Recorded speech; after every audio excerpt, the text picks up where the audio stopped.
They're perfectly round, grooved with precision, and over 2.8 billion years old. They weren't made by humans. At least, not by any humans we know. Buried deep in South African mines, the Klerksdorp Spheres have baffled scientists for decades. Some say they're natural. Others, that they were manufactured before civilization ever began. Because here's the problem. These spheres come from a time when life on Earth was still microscopic. Before animals, before plants, before bones. So how do you explain a carved, symmetrical object older than multicellular life? If you believe history is written to protect its limits, you might want to keep watching. It started in the mines near Ottesdal, South Africa, the 1970s. Deep underground, miners working through Precambrian rock formations began noticing strange metallic objects embedded in the stone. They weren't fossils. They weren't rocks.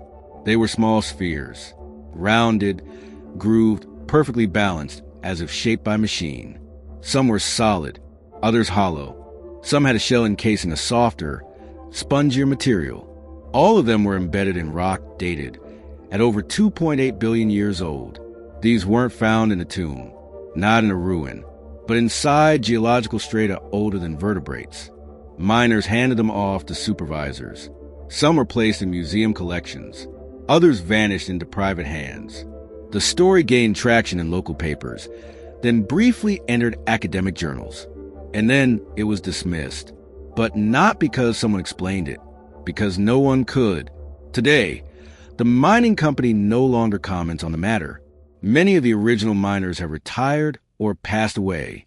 But those who spoke about the object described them the same way. Out of place, unnaturally shaped, and unlike anything they had seen before. Some of the spheres were reportedly found at great depth, far beyond the reach of contamination or recent disturbance. They weren't just anomalies. They were impossibilities. And yet they were there. The spheres range in size from a few millimeters to about 10 centimeters. Most are reddish-brown or metallic gray. Many are etched with precise parallel grooves, often 3, spaced equally around the circumference. At a glance, they look manufactured, like tiny flywheels, bearings, or alien seeds. Some geologists argued they were concretions, natural mineral formations created under pressure over time. But typical concretions are rough, irregular. These spheres, by contrast, are smooth, balanced, deliberately marked.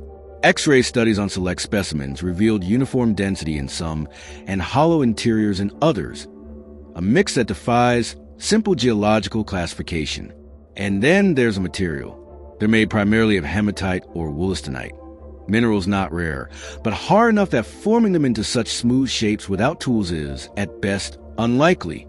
One particular specimen was tested for rotational balance and found to be nearly perfect, something difficult to achieve even with modern machine tools.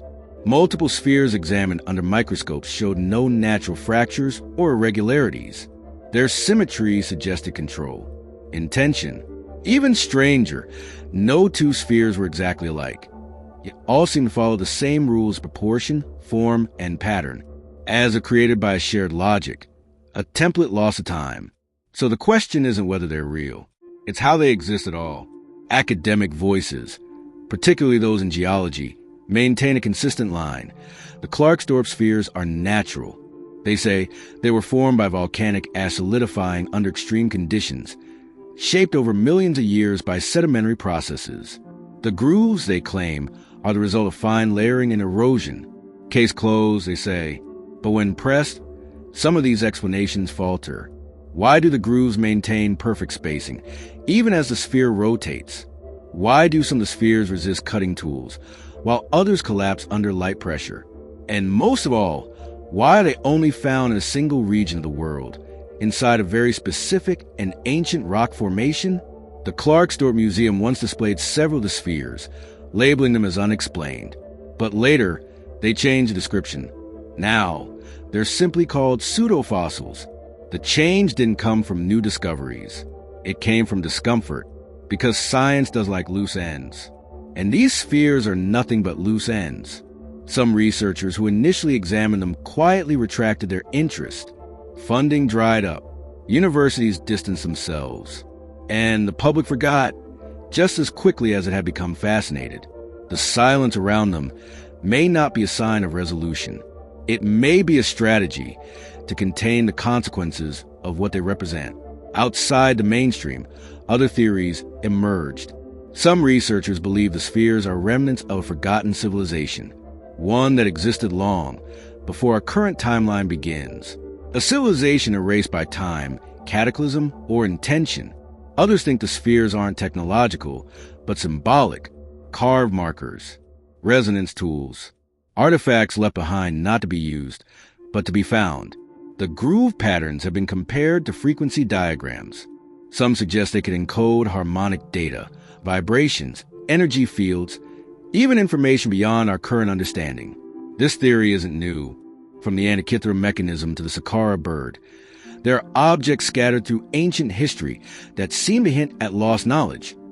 Tools out of time, awaiting context. The spheres, some say, are a kind of message, left behind not for ancient eyes, but for future ones. A breadcrumb, buried deep, designed to be discovered when humanity was finally ready to question its past. There are even those who link the spheres to concepts of seeding, the idea that intelligent life on Earth may have been initiated or guided by external forces. Not divine, not mythical, just older. And then there's a darker idea, that the spheres were not made by humans at all, not even ancient ones. Their uniformity, their materials, their isolation, all hint at something alien to the environment, something introduced, not a relic but a seed. Today, the spheres still exist. A few are held in private collections. Some are sealed in drawers. One or two remain on public display, mostly as curiosities. No one has explained them. No one has replicated them using known geological processes. And no one wants to admit that maybe, just maybe, we're not the first.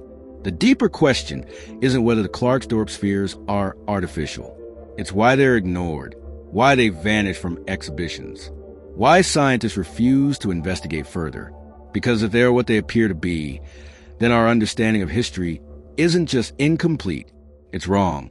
Maybe that's why they were buried so deep, not to be protected, but to be forgotten. And maybe that's why they were found, not to answer a question, but to ask a better one. What else is down there? And who put it there?